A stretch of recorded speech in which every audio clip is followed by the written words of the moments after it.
Hello and welcome. Today, we're diving into the word often.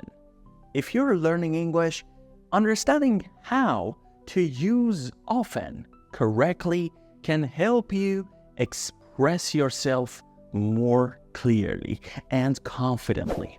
So let's explore its different positions in a sentence and examples to help you understand its usage easily. The word often is a word that means something happens many times at different occasions. Similar to other short adverbs, we can place it at the beginning of a sentence, in the middle between the subject and the main verb, or after a modal verb, or auxiliary verb, or to-be verbs, or at the end of a sentence. Let's look at some examples for each position. Often, she spends time playing with her cat after school. Or often, they enjoy picnics in the park on weekends. And here's a very important note.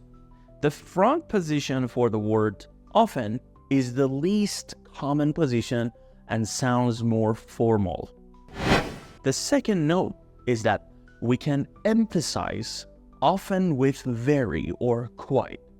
Now here are examples for the middle position between the subject and the main verb, or after to-be verbs or auxiliary verbs or modal verbs. So before the main verbs, after auxiliary verbs. For example, she often spends time playing with her cat after school. Or they can often find beautiful seashells at the beach. Or here's another example for to-be verbs. She's often very happy.